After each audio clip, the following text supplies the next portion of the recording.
Assalamualaikum warahmatullahi wabarakatuh. Alhamdulillahilladzi nazalal Qur'ana Ramadan. Wa asyhadu an la ilaha illallah wahdahu la syarikalah. Wa asyhadu anna Muhammadan abduhu wa rasuluh alladzi la nabiyya ba'dah. Allahumma fasholli wa sallim wa barik ala sayyidina Muhammad wa ala alihi wa ashabihi ajma'in wa ba'd. Pemirsa PKS TV yang dirahmati Allah, di dalam bulan Ramadan ini kita senantiasa menanti-nanti untuk berbuka.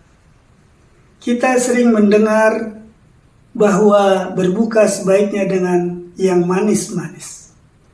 Walaupun dalam teks hadis, dalam nas hadis belum ditemukan kata manis. Rasulullah Shallallahu Alaihi Wasallam hanya menyebut kurma atau air putih. Memang betul, sebaiknya kita membahas dari sisi kandungan glukosa di dalam buah kurma. Menurut seorang pakar, Dr. Gaga Irawan Nugraha, Master Gizi, spesialis gizi klinis, beliau mengatakan, di dalam buah kurma terdapat glukosa atau fruktosa. Dan ketika seseorang berpuasa, sebetulnya badannya masih kuat sampai berbuka. Dan ketika kita sahur, masih terdapat 700 gram glukosa di dalam lever. Dan itu bisa bertahan sampai menjelang siang.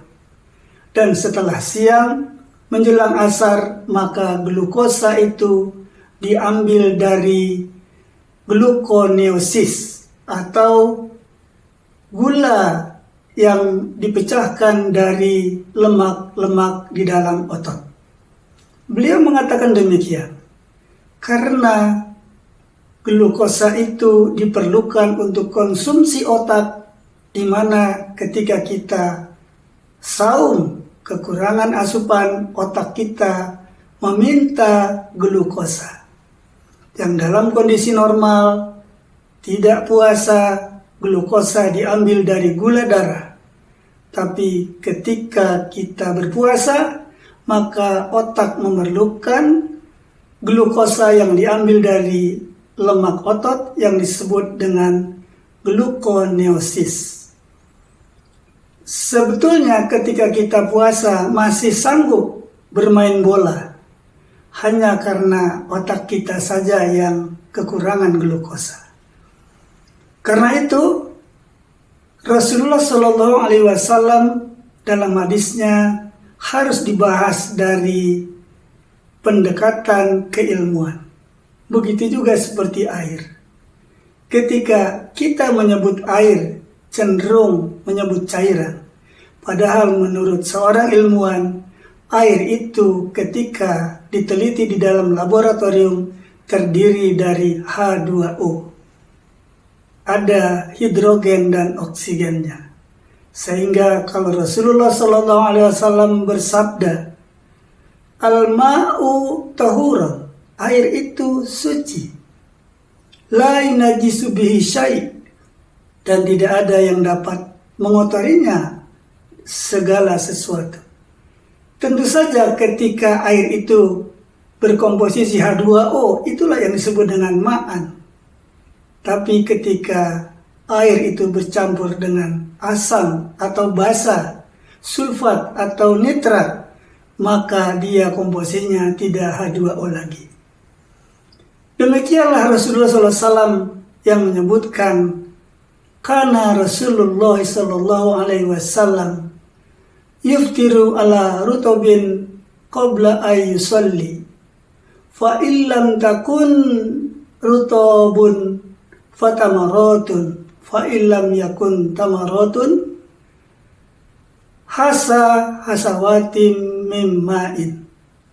Sesungguhnya Rasulullah sallallahu alaihi wasallam ketika berbuka, dia dengan kurma atau rutub sebelum sholat maghrib. ketika tidak ada kurma, maka Rasulullah meminum dengan tamar, yaitu kurma kering.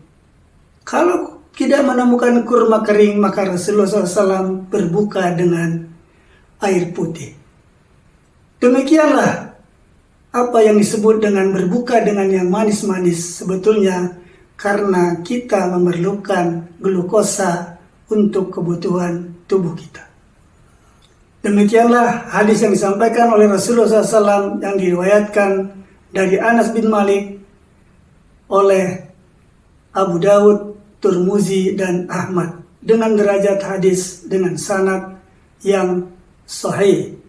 Demikianlah, mudah-mudahan sedikit ilmu tentang bagaimana kita berbuka puasa dengan hal yang menyangkut glukosa di dalam buah-buahan.